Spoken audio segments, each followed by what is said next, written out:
प्रदेश के पहले सामुदायिक रेडियो सोलन 90.4 मेगाहर्ट्ज़ पर आप सभी का रेडियो दोस्त अनिल आपके साथ। आज हम हैं doctor YS Parmar university Nauni में।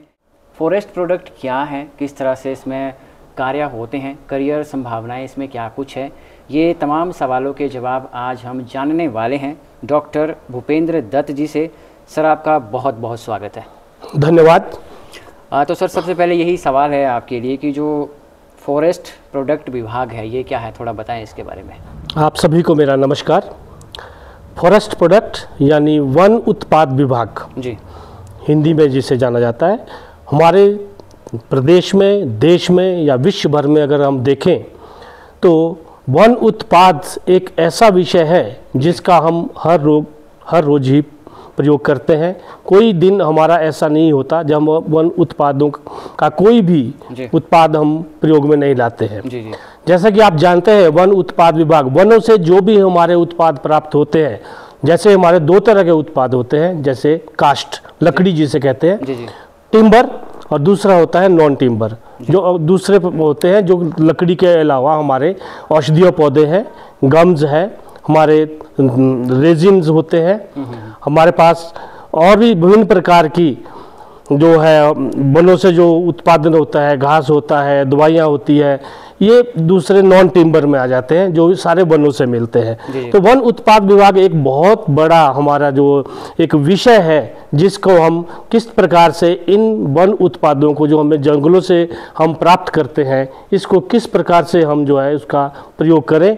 विभिन्न उत्पाद हमारे विभिन्न श्रेणी में आते हैं और जलाने की लकड़ी हमारा एक मुख्य उत्पाद है जो कि वनों से मिलता है, इमारती लकड़ी है, और दूसरे जो है हमारे औषधीय पौधे और सुगंधित पौधे जिस पे कि हमारा विशेष ध्यान रहता है आज के संदर्भ में, उस पे हमारा एक विशेष लगाव है और विशेष रूप से इसको आजकल बढ़ावा दिया जा रहा है। जी, जैसे सर आपने वनों की बात की है तो सवाल यहाँ पे ये है सर कि जो मेडिसिनल प्लांट्स होते हैं, थोड़ा इसके बारे में बताएं आप हमारे व्यूवर्स के लिए। नॉन टिम्बर फॉरेस्ट प्रोडक्ट्स जो दूसरे हमारे उत्पाद हैं और लकड़ी को छोड़ के, उसमें औषधीय और सुगंधित पौधे जी जी एक बहुत ही महत्वपूर्ण विषय है। जैसा कि हम सभी जानते हैं, प्राचीन काल से ही हम लोग औषधीय पौधों पे निर्भर रहे हैं। जी जी। बहुत से हमारे ऋषि मुनियों ने हमें यह ज्ञान दिया है और हम ये इस प्रकार से इनका प्रयोग ना अपितु घरेलू उपयोग में, बल्कि आजकल के जो विभिन्न प्रकार की जो हमारी इंडस्ट्रीज़ है, जो हमारे जो उद्योग है, वो भी इसका बहुत सारा प्रयोग कर रहे हैं।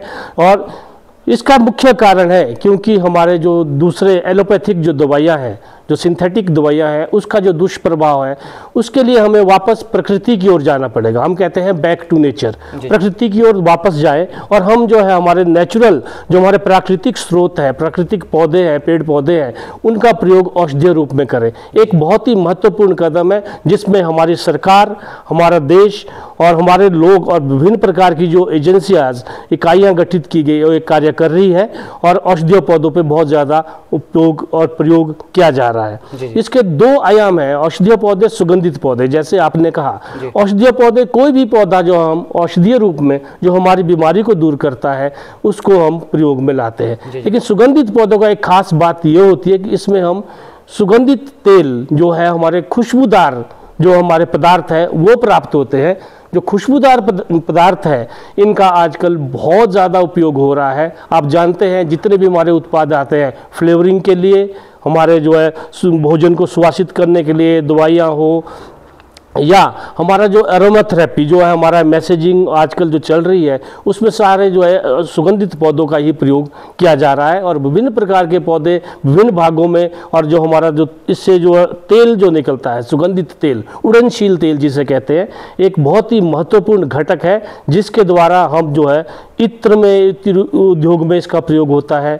और जो है हमारे जो थेरेपी जो है विभिन्न प्रकार की, उसमें भी इसका बहुत ज़्यादा प्रयोग हो रहा है। जी, जैसे सर फॉरेस्ट प्रोडक्ट विभाग के अंतर्गत शोध कार्य भी होते हैं, तो किस तरह से इसमें रिसर्चेज होती हैं?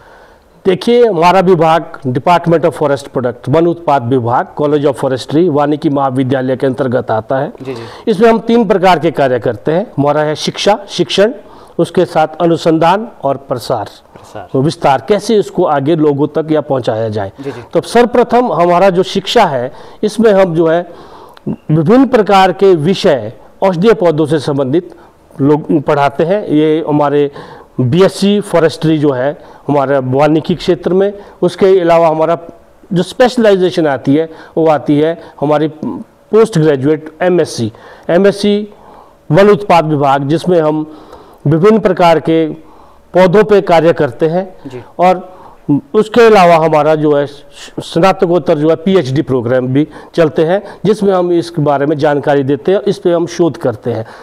शोध के विषय में अगर हम बात करें तो विभिन्न प्रकार के जो शोध हम जो करते हैं, जैसे कि इन पौधों का सबसे पहले हम कैसे सही पहचान करें, जो कि एक विलुप्त होती प्रजातियां हैं, इनका सही पहचान करना एक बहुत बड़ी बात है। सही पहचान के बाद इनको हम जो है अच्छे पौधे नेचर से, प्रकृति से लाके इनको हम खेतों में उगाते हैं। इनकी जो तकनीक है, खेती करने की तकनीक है, उसको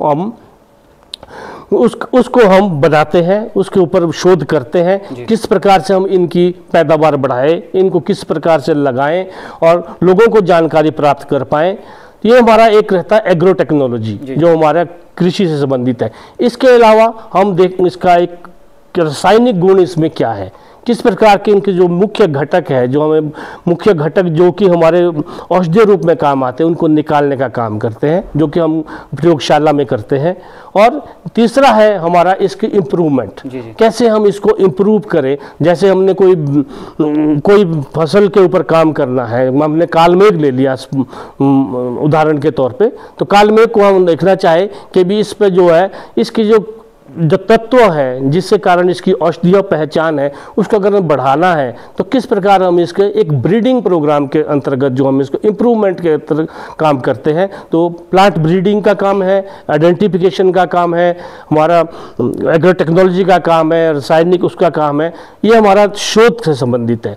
अगर हम इसके आगे चले, अगर जब ये शोध हमारे घरों तक ही रह गया, हमारी लेबोरेटरी तक ही रह गया, हमारी प्रयोगशाला तक ही रह गया, आगे इसको हम ना पहुंचा पाए तो हमारा ये कार्य अधूरा रह जाता है। इसके लिए हमें विस्तार का काम करते हैं, एक्सटेंशन का काम करते हैं, इसको हम लोगों तक पहुंचाते हैं। विभिन्न माध्यम हमारे होते हैं। हम यहाँ पर विभिन्न प्रकार के जो भी शोध या जो भी टेक्नोलॉजी हम डेवलप करते हैं, उसमें हम फार्मर्स जो हमारे मुख्य रूप से जो हमारे पास आते हैं, इसी कार्य को लेकर विभिन्न प्रकार के विभिन्न क्षेत्रों से, न केवल हिमाचल से बल्कि हिमाचल के बाहर से, देश विदेश से भी यहाँ पर आते हैं, उनको हम बताते हैं कि किस प्रकार के आप पौधों को लगाएं, अपने खेतों में लगाएं, इनसे आप क्या कर सकते हैं, किस प्रकार से बढ़िया प्रकार से आप इनसे आय अर्जित कर सकते हैं, क्या इनकी इम्पोर्टेंस है, कहाँ इसको मार्केटिंग के लिए आप ले जा सकते हैं, कब इनको काटना है, कब इनको भंडारण करना है। एक मुख्य विषय हम जो है लोगों को बताते हैं। तो हम ये प्रशिक्षण के द्वारा किसानों को ये प्रदान करते हैं, जो हमारे विभिन्न प्रशिक्षण शिविर समय समय पर होते रहते हैं। और ये तो है अगर हम किसानों से डायरेक्ट बात करते हैं। इसके अतिरिक्त जब हमारे पास यहाँ पर हम रेडियो के माध्यम से, जैसा कि आज भी हम बता रहे हैं, दूरदर्शन के माध्यम से और विभिन्न माध्यम जैसे प्रदर्शनियों के द्वारा, मेलों में, वन महोत्सव में, विभिन्न प्रकार के जो हमारे कार्यक्रम आयोजन होते हैं, उसमें भी हम इसकी जानकारी लोगों को प्रदान करते हैं। सर, हिमाचल प्रदेश एक पहाड़ी राज्य है और पर्यावरण के हिसाब से, क्लाइमेट के हिसाब से बिल्कुल सही है। फिर भी ऐसे कौन से औषधीय पौधे हैं जिन्हें हिमाचल प्रदेश के हर ज़िले में लगाया जा सकता है? देखिए, हिमाचल प्रदेश प्रकृति ने एक ऐसा बनाया जिसे हम एक मिनी भारत कहा जा सकता है। यहाँ पर हर प्रकार के मौसम, हर प्रकार के क्लाइमेट जिसकी हम बात करते हैं, जब हम चलें तो हमारा जो है 200-300 मीटर से लेकर 5000 मीटर तक का हमारा जो है अल्टीट्यूड जो यहाँ रहता है, हमारे ऊंचाई वाले क्षेत्र है। तो विभिन्न क्षेत्रों में एक अलग अलग प्रकार के पौधे पैदा किए जा सकते हैं। ऐसा नहीं है कि हमारे जो पौधे ऊना में होंगे या निचले क्षेत्रों में होंगे, वो हमारे किन्नौर या बहुत ऊंचाई वाले क्षेत्रों में भी होंगे। तो जो ऊंचाई वाले क्षेत्रों के पौधे हैं खासकर, उसमें हमारी एक अलग पहचान है। क्योंकि बाकी जो नीचे वाले क्षेत्र हैं, हमारे मध्यम ऊंचाई वाले या निम्न क्षेत्र के, उसमें हमें क्या होता है कि हम और क्षेत्रों के साथ, देश के अन्य क्षेत्रों के साथ जो है हम compete करते हैं, हमारा जो है कंपटीशन रहता है। लेकिन जो ऊंचाई वाले उसमें हमारी अलग पहचान है। ये पौधे एक दुर्लभ पौधे हैं जो वाले ऊंचाई वाले क्षेत्रों में ही पाए जाते हैं। जैसे कि हम जानते हैं कि हमारे 1800 से 2000 मीटर क्षेत्र पे स्वर्षीय चिरायता एक बहुत ही अच्छा विकल्प है लोगों को, किसानों को उगाने के लिए। हम ये नहीं कहते कि आप अपनी जो पारंपरिक फसलों हैं उनको आप छोड़ दें, लेकिन फसलों का विविधीकरण करें। डाइवर्सिटी, क्रॉप डाइवर्सिटी एक हमारा मुख्य उद्देश्य रहता है। एक अतिरिक्त आय का साधन हो सकता है, क्योंकि ये जो है low volume high value crops होती है मेडिसिनल प्लांट्स। तो स्वर्षीय चिरायता मैंने बताया, जिसको हिंदी में चिरायता कहते हैं कॉमनली, बहुत कड़वा होता है। बिटरनेस हमारा ब्लड प्योरीफायर है, बुखार के लिए है, लिव 52 में है, कई जगह इसका प्रयोग हम जो है वो करते हैं। तो एक अच्छा विकल्प है इसको लगाने के लिए। अगर कोई तकनीकी जानकारी और हमारे पास उपलब्ध है, हमने इसको स्टैंडर्डाइज कर लिया है, इसका मानकीकरण कर लिया है, तो इसको हम किसानों को इसकी जानकारी दे सकते हैं। प्लांटिंग मटेरियल जो पौधे हैं इसको भी हम दे सकते हैं। इसके अलावा विभिन्न प्रकार के पौधे जो ऊंचाई वाले क्षेत्रों में हैं, जैसे कि हम जानते हैं चोरा है, एक एंजेलिका ग्लोका जिसको बोलते हैं, चोरा है, वन ककड़ी है जो एंटी कैंसरस जो दवाई बनती है, पोडोफाइलम हेक्सेंड्रम जिसे कहते हैं। इसके अलावा हमारा र्यूम ऑस्ट्रेल है, चूंखरी जिसको बोलते हैं लोकली। और इसके अलावा कुटकी, कड़ू कुटकी, अतीश, पतीश, जो विभिन्न प्रकार के पौधे जिसमें हमारा एक अधिपत्य है, जिसको हम अगर इनका संरक्षण कर पाए, संरक्षण एक बहुत बड़ी बात है, कैसे इनको बचाव करना है और इसको कृषि के अंतर्गत लाना है ताकि इसके लोग उद्योगों की मांग को पूरा किया जा सके। तो ये कुछ पौधे जो इम्पोर्टेंट पौधे जो मैं बता रहा हूँ, जैसे कि आजकल आप जानते हैं एक पौधे का बहुत ज़्यादा दोहन हो रहा है, नागछत्री। काफ़ी लोगों ने लाखों रुपए इसमें कमाए हैं। नागछत्री का दोहन इस प्रकार से हुआ है कि अभी ये जो हमारे एंडेंजर्ड, जो कि विलुप्त श्रेणी के में आ चुका है, और इसको अब आगे जो है बचाने के लिए बहुत प्रयास करने की ज़रूरत है। जी, संरक्षण की सर अभी आपने बात की तो एक और सवाल मेरे जहन में आ गया कि चुनौतियां क्या कुछ हैं, चैलेंजेस क्या कुछ हैं? सबसे बड़ा चैलेंज तो आपने जैसे खुद ही कहा है कि संरक्षण, कैसे इनको बचाना है। बाकी तो बाद की बात आती है, क्योंकि हमारे जो इनका पौधों को जिस प्रकार से दोहन किया जा रहा है अवैज्ञानिक तरीके से, ना तो लोगों के पास इसके ज़्यादा नॉलेज है। हमारा जो मुख्य ध्येय रहता है कि हम जो है जितना मर्जी प्रकृति से निकाल दें और अपना पैसा बनाएं, लेकिन होना क्या चाहिए कि इसका एक सतत विकास और एक जो है हमारा वैज्ञानिक रूप से कब निकालना है, कितना निकालना है और इसको कैसे हमने आगे बचाना है। जैसे कि हमारे ऊंचाई वाले क्षेत्रों के मुख्य रूप से जितने भी विलुप्त होने की कगार पे पहुंचे, इनकी जो जड़ें जो है मुख्य रूप से औषधीय रूप में प्रयोग में लाई जाती है। जब हम जड़ें ही निकाल देंगे तो पूरा पौधा ही उखाड़ देंगे, तो आगे इसकी जो है मल्टीप्लिकेशन, जो इसका जो प्रवर्धन होना वो मुश्किल हो जाता है। इसके लिए हमें इनको बचाना बहुत ज़रूरी है।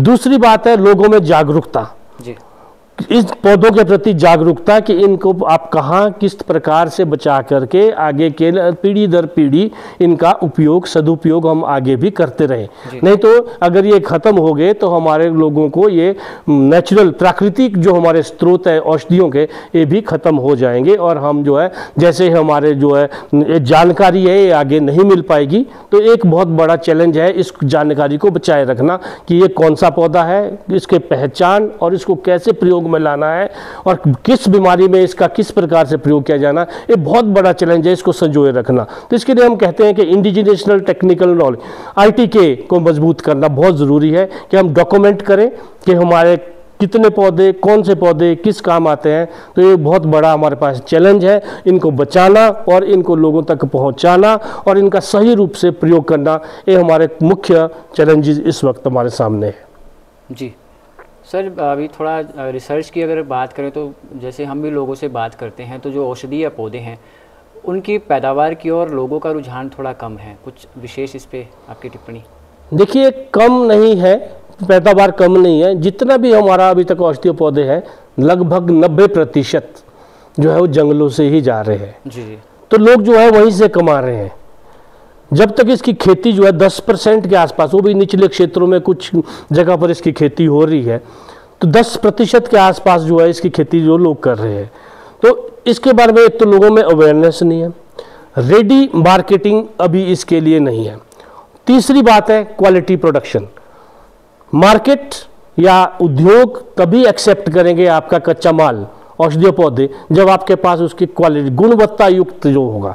तो गुणवत्ता में भी एक हमारा एक मुख्य रूप से एक लेकुना है जिसको हमें दूर करने की बहुत ज़रूरत है कि क्वालिटी प्लांटिंग मटेरियल कैसे प्रोड्यूस करें। तो इसके लिए हम जो है प्रशिक्षण जो देते हैं, हमारी जो टेक्नोलॉजी है जो हम तैयार कर रहे हैं कि किस प्रकार से इनको कब काटना है, कब रखना है, इससे इसकी गुणवत्ता पे बहुत प्रभाव पड़ता है। कैसे सुखाना है, भंडारण कहाँ पर करना है, कब इसको बेचना है। तो ये जो है कुछ पहलू है जिस पर हमें विचार करने की आवश्यकता है और लोगों में इसका प्रति रुझान तभी हो पाएगा अगर इसकी अश्योर्ड मार्केटिंग तभी होगी जब हमारे पास कुछ अच्छी क्वालिटी में, क्वालिटी युक्त, गुणवत्ता युक्त जो है हमारे पास कच्चा माल होगा या औषधीय पौधे होंगे या हर्बल मटेरियल होगा, उसको हम बेच पाएंगे। तभी जो है हम इसको जो है लोगों तक पहुंचा सकते हैं और लोग इसमें ज़्यादा रुचि लेंगे। ये हमारा मुख्य रूप से जो है इसके साथ अभी चैलेंज है और ये चल रहा है। लोगों में अभी अवेयरनेस भी इसके प्रति ज़रूरी है और सही रूप से इसका दोहन करना और इसको मार्केट तक पहुंचाने में कुछ लिंक्स है जो हमें विकसित करने की ज़रूरत है। जी सर, आखिर में एक सवाल स्टूडेंट्स की ओर से है। कोई बच्चा अगर इस प्रोफेशन में अपना करियर देखता है तो क्या कुछ बेसिक क्राइटेरिया है इसमें स्टूडेंट के लिए? देखिए, आजकल इन पौधों का अगर देखा जाए विभिन्न प्रकार के हमारे पास आयाम है जहाँ पर आप औषधीय पौधों पे जो काम कर रहे हैं बच्चे वो जा सकते हैं। जी। सर्वप्रथम मैं कहूँगा एक तो हमारा जो है अध्यापन का जो कार्य चलता है, टीचिंग में है, हर जगह औषधीय पौधों पे, हर्बल फार्मिंग पे, तो एक तो ये हो गया। दूसरा, आप जो शोध कार्यों में भी जा सकते हैं।